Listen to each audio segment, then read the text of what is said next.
my name is Ken Rose. I am a supervisor in Catholic Charities' Tomorrow's Youth Today program, which works with individuals between the ages of 16 to 4, earning their high school equivalencies, upgrading their education, and hopefully, down in the future, getting enrolled in some form of post-secondary education or college in order to be trained in an area where they can achieve a livable wage job. Over the years, I've worked with hundreds of different youth throughout Erie County, and a lot of them have really stood out. The individual that we're going to meet today, her name is Sierra Jones. She would be what we refer to as a dream student, dream client. She is hardworking, she is intelligent, she is diligent, but most importantly, she's got a big heart and loves to work hard and has really done great in our program.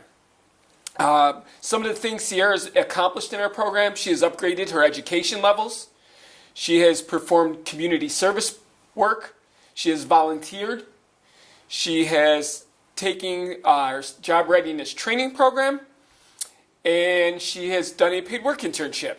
And through all that, she did it with no less than 100% effort, which is something that I'm so proud of her and so respect from her. Now, Sierra is actually a full-time employee of Catholic Charities because of all this hard work and dedication that the agency recognized that a young lady like this needs to be part of our agency.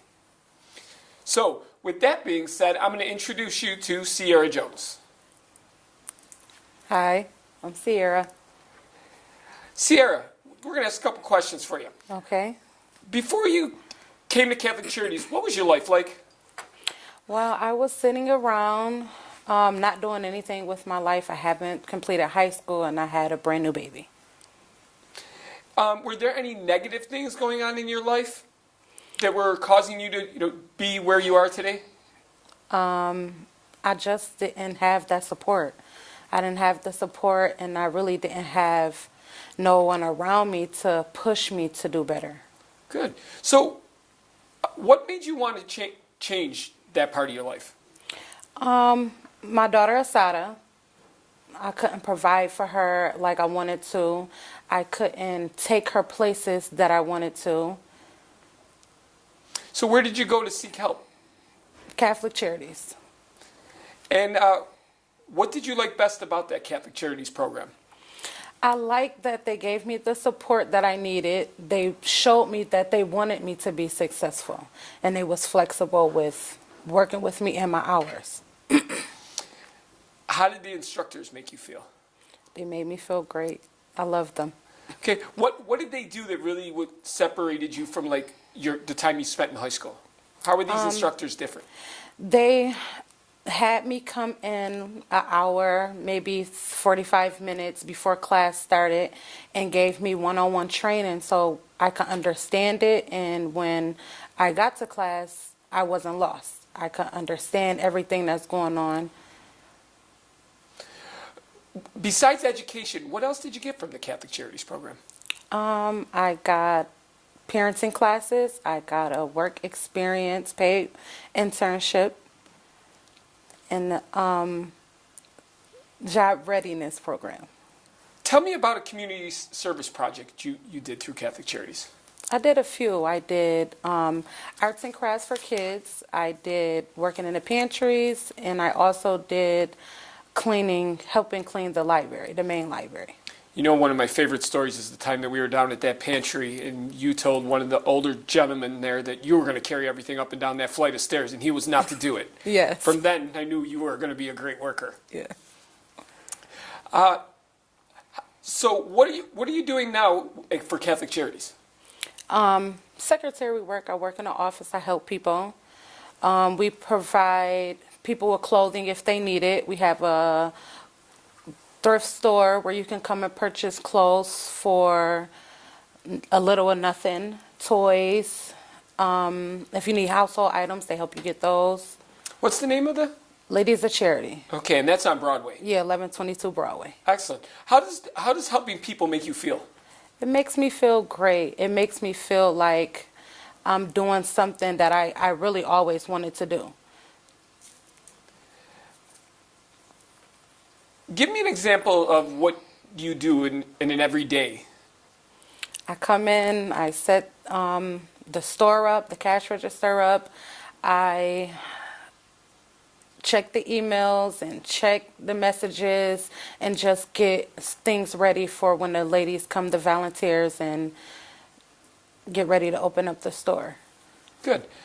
How hard is it emotionally seeing people who so desperately need things because something bad has happened in their life and they come to you for help? How does that make you feel to, one, be able to help them, and how does it make you feel when, you see these people in such a need? It makes me feel sad. Like, say somebody need a toaster or somebody needs something to cook on because they don't have a stove and we don't have it. So I feel bad, like, how is these people going to provide for their families? So we try to get more of the stuff so we can help more of the people. Good. And how does it make you feel when you can help, when you can give the It makes me feel great. It put a smile on my face, like I done made somebody day. Good. What would you say has been the biggest change in your life from when you first started at Catholic Charities to where you are today? The biggest change of my life was being able to put a smile on my daughter's face. Being able to go outside and get in my own vehicle and just go when I want to go. And being able to pay my own bills instead of waiting on Department of Social Services to pay my bills. Who do you feel really helped you to becoming the person you are working for Ladies of Charities and Catholic Charities? My boss, Eileen Nowak, and Delma, Petra, my coworkers, and just the volunteers around me. What is some of the things that they've helped you with? They help me with how I dress, how do I talk, the proper way to talk to people when I'm answering the phones. And I used to be loud, so they helped me bring that down a little bit. I've always liked the loudness because I always took it as enthusiastic. Yeah. Where do you think you would be today if it wasn't for this Catholic Charities program that you entered? I would probably be the same Sierra sitting on the couch, no education, in a house with the baby and can't take her nowhere to put a smile on her face. Well, I know that your family's very proud of you, but let it be known that our program in Catholic Charities is very proud of you. Thank also. you.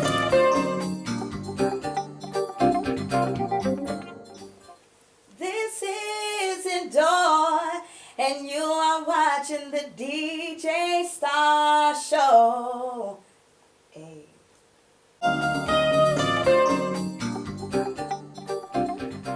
I wanted to thank DJ Starr for having us here today to talk about some of the program we offer through the Workforce Development Department of Catholic Charities. My name is Kendra Rose. I am a supervisor in Catholic Charities Tomorrow's Youth Today program that works with individuals between the ages of 16 to 24 who are out of school and in search of what we refer to as livable wage employment. A lot of our programs are put on and funded because the goal is to reduce poverty in the outlining areas of which we work in. One thing I would like to say that I am the epitome of find something that you love to do, you'll never work a day in your life. Why is that? Because every day I get to come in to work and I get to work with youth and hopefully get them to not only identify their goals, but to identify the process to reach these goals. Catholic Charities has been running its Tomorrow's Youth Today program for well over 40 years. Having been involved with for 20 of it, I've seen lots of changes come over the years. When I first started, the program was about helping individuals obtain their high school equivalency and to get them into entry-level jobs. As the years moved on, we realized that this was not enough to really affect the change in the lives of our clients so that they could get into the life that everybody really dreams of and wants to live. So what we've done over the years is changed our programs to add more to make sure that we can really take our clients and help them succeed and find employment that will help them not just pay the bill, but help them get ahead. Help them maybe live in the house they want to live in one day or drive the car they want to live in one day. Here at Catholic Charities, we use a three-pronged approach in order to identify the process of which we put our clients through. The first part is our case management. Our belief is that in order for an individual to be successful in the classroom, in the world of work, that we need to identify the barriers and prepare them in a way that so they understand what it takes to really be successful in these programs.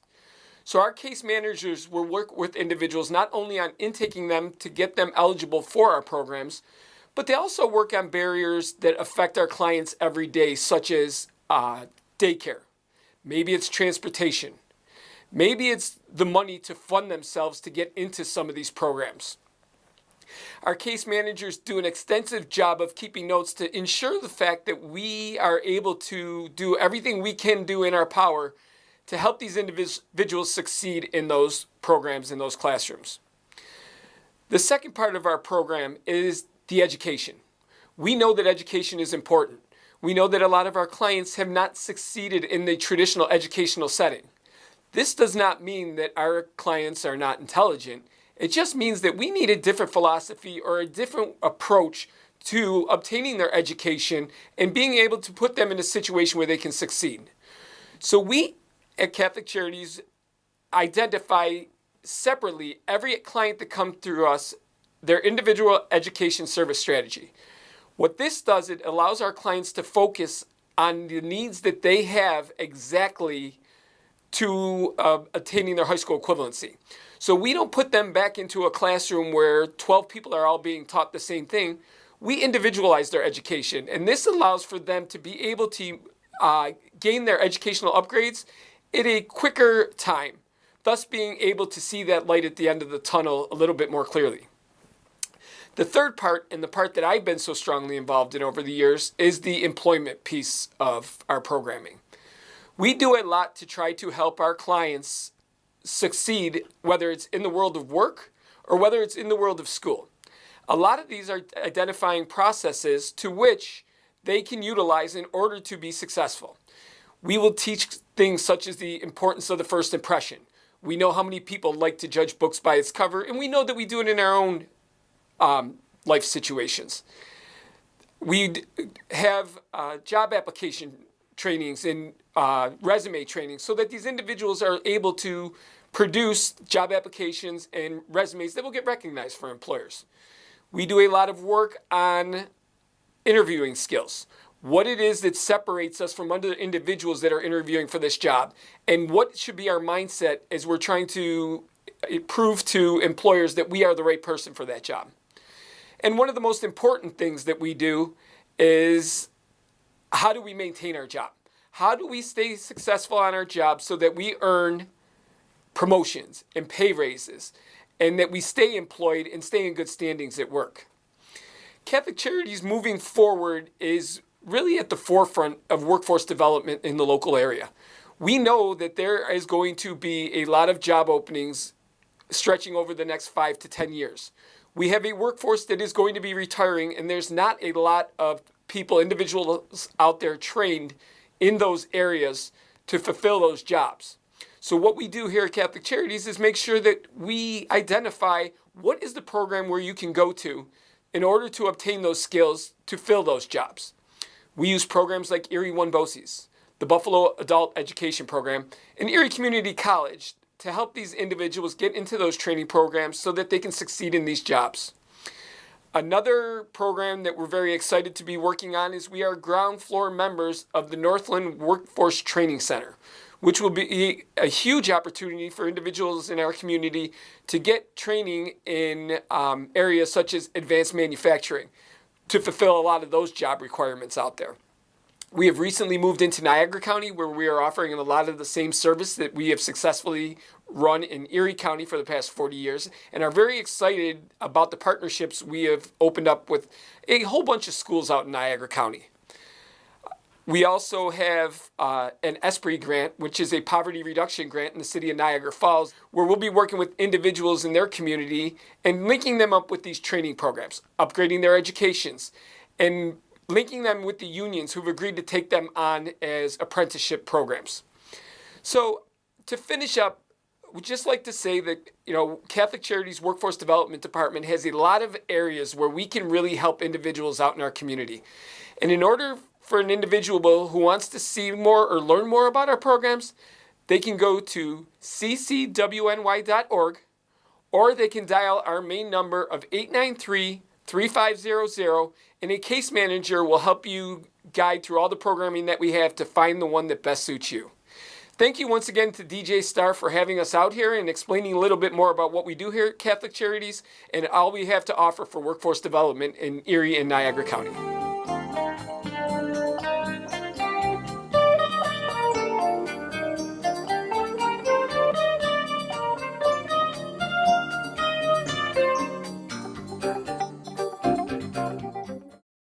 Hi, my name is Siobhan Taylor, owner of Miss I Candy Boutique, located at 292 West Utica in Buffalo, New York, and you are watching the DJ Starr Show.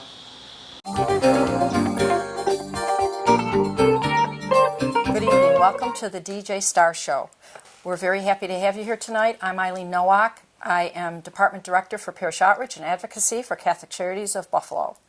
I'm here tonight with Rosa Fernandez, and we are going to give you some information about the different programs that are available through Ladies of Charity as well as through Catholic Charities for people who have special emergency needs. Rosa, can you tell me what your position is at Catholic Charities? Sure. So I do SNAP outreach, and I'm the program assistant for Central Intake. Could you explain to me and the viewers what SNAP actually means and how that can be utilized by people? Sure. SNAP is the Supplemental Nutrition Assistance Program, as it is sometimes known, food stamps. Essentially what that means is it's food assistance for families or single individuals. Essentially what we do as an agency is we are able to offer advocacy for the SNAP program. We help people fill out applications, we send it into the Department of Social Services, and then we advocate for clients if the need arises. Good. Now, I also understand that you do workshops or presentations of some sort for people to know about this. I actually do what's called a financial empowerment workshop. I started with the agency through financial education. That was sort of the cornerstone of how I started with the agency, and that sort of remained a huge cornerstone as I've continued on. So I do the financial empowerment workshops where we cover banking, budgeting, credit 101. We talk about a lot of topics over the course of 2 hours. And then what makes us a little different, what sets us aside from other places in the community where they might be teaching financial education, is that we feel as though our program empowers people to sort of move forward, make decisions that will affect their finances in a positive way, and we're also able to offer a $10 cash incentive. We hold those at 525 Washington Street in downtown Buffalo. We do those at least once a month, and it usually falls on the third Thursday of the month. So, could they call there to find out when that would be available to them? Absolutely. If you have any questions about either the SNAP program or the financial education program, you can contact me, Rosa Fernandez, at 856-4494, extension 308, or you could just ask for Rosa. That's great. Now, also, I understand at that same building, we also work together, Ladies of Charity, as well with the basic emergency needs programs there. Could you talk a little bit about what happens with that? Sure. Central Intake is sort of known as the ER for Catholic Charities. That's what we call it, the emergency room for Catholic Charities. What that means is that people can walk in Monday through Friday during regular business hours, so 9 to about 4 p.m. I think is when we start taking our last applicants, and they can come in with emergency needs. So what that means essentially is your basic needs, food, clothing, somewhere to stay. If we can't help them, we refer them to a program that can help them. And the way that we partner up with Ladies of Charity is that we do referrals for a fresh start, clothing referrals. We refer for the layette set as well. We work very closely, and it's a really great relationship. Because a lot of people, that's one of the main needs that they have, specifically for the clothing, and the Fresh Start is such a huge thing that we see a great need for, and we do so many referrals a day. You probably know the numbers better than I do, but I know that whenever I've helped out at the front, it's been a huge number of people that have been utilizing the Fresh Start program because of either a flood or a fire or they're fleeing domestic violence, or what we're seeing now is a huge uptick in the numbers from bed bugs, unfortunately. So. Yeah, that is an unfortunate problem. Yes. Yes, you're right. The numbers are astronomical, actually. I've been here 27 years with Ladies of Charity, and when I first started, we did maybe 3 fresh starts in a week, and now we probably do about 10 to 15 a day. Yes. So our numbers have gone up Believe it. considerably. Yes, which is sad, but the good news is that there's people like you there to help out with the financial piece so they know how to spend their money a little bit better, and there's people like us available in our organization to be able to help them with the household items and the clothing and the layettes and all that type of thing as well. What other kinds of assistance can the staff help out with when they come to 525 Washington? Sure. So when we talk about the basic needs, that obviously covers food, clothing, things of that nature. But one of the main things that we see a lot of people coming in for is utility assistance. They have a shut-off notice. They don't know what to do, or maybe their utilities have been shut off for a while. Sure. So they come in asking for assistance, and there are a few programs that we help with. One of the main ones is Neighbor for Neighbor, and that's a few places do it in the community, but I like to think that we're one of the ones that do it really, really well. So the Neighbor for Neighbor is a big one. The Care and Share usually helps with electric, specifically. That's what we're seeing, and we also just walk them through the process about how they can communicate with the Department of Social Services and get services that they would need. A lot of times people come in and they don't realize that they can talk to the Department of Social Services or that they can get needs met through the Department of Social Services. And so we're sort of there to guide them in the right direction. So if someone comes down to the office, what should they be bringing with them so that they would be able to maybe get help sooner than later so they're not sent home to get more paperwork? Absolutely. One of the things, the main thing that you're going to need when you come down is proof of your situation. So if you are experiencing an emergency, you would have to provide proof of what emergency you're going through. So a lot of times that means what income is coming into the household, who is a part of the household, what the emergency is. Did your fridge die? Did you experience a fire? Was there a flood in your household? So we just ask you to provide proof of your emergency when you do come in. A lot of times that means identification, Social Security, proof of income for the last 30 days, and then a gas bill or electric bill if that's what you're coming in for as well. Do they need to say how many people are in their family as well, children, adults, that type of thing, so that you know the basic needs of the whole household? Absolutely. If we know what the household is comprised of, it helps us to make better, more informed referrals. A lot of the times for adult members of the family, we'll refer to Ladies of Charity. Sometimes for younger kids in the household will refer to Harvest House, and that really depends on the makeup of the family. So. Well, we do have a lot of different programs available, and I think that we're always very welcoming to people, whether it be downtown at the 525 office or one of our other several offices that we have. And I noticed that you have pineapples on your shirt today, and that means welcome. So that's what we do. We try to welcome people when they come in.